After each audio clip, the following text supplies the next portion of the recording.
Good morning again, David Elliott here. I'd like just to share a few thoughts with you about why some SMEs, small medium enterprises, prosper whereas others remain stuck in a sort of rut, which can be a sales turnover which is neither satisfying nor helpful. Why should this be? There are thankfully a lot of people looking at this sort of area because SMEs are vitally important to the UK economy. They are major employers and major engines of growth. So why do these things happen? Well, you can imagine that when you start a company, you've got an idea, you've got a belief, you've got a dream, and really you just want to get on with it. And this leads to a lack of planning in the company. It means that basically the company is just doing things. So it doesn't really think through what it's doing, and often this lack of planning can leave a very shaky foundation to the company.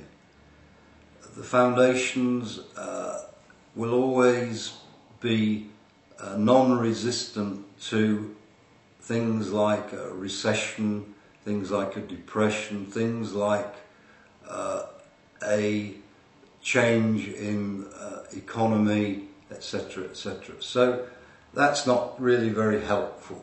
Often the company hasn't really thought through things that I talked about elsewhere, and that hasn't really organised what it is that makes the company different. So it doesn't really have a USP. So the company is on shaky foundations, it doesn't really have a USP, and it muddles through. It muddles through energy and commitment. And nobody ever really denies that people in small companies work tremendously hard.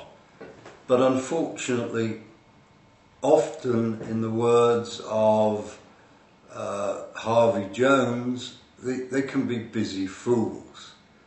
Busy with the wrong things. Busy with pushing water uphill and not really giving the customer what they want in a way that the customer appreciates. So they're rushing around, and that pure enthusiasm can lead to initial momentum, but that momentum is difficult to maintain. Cranfield University is very, very heavily involved with SMEs and has an enormous amount of very useful information. So I think that often businessmen who've reached this sort of point should consider taking a little bit of time out and going to the local university and picking up additional skills. This then will force the company to delegate a little bit of additional responsibility. And certainly those companies that seem to prosper do invest in the staff, in the training, and the guy at the top starts to remove himself a little bit from the engine room. So if the boss of an SME knows that he is still doing everything that he did when he first joined the company, then perhaps he has not learned how to delegate. So these are some of the areas that are worth considering.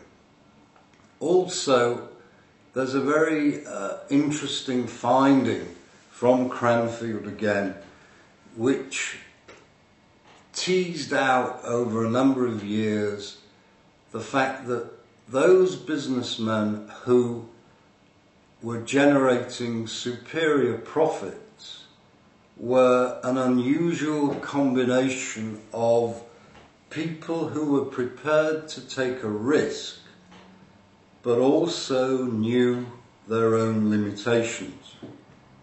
So you can imagine that somebody who gambles, because that's essentially what taking the risk is, although it can be based on intuitive understanding of the environment and the situation, but if that's combined with a feckless regard for what he knows and what he doesn't know, then that can be a recipe for disaster.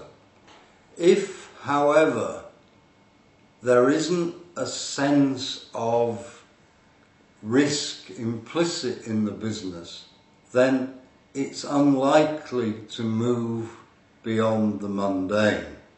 So it requires a very special characteristic, and it's probably very useful to consider your own attitudes against this sort of backcloth.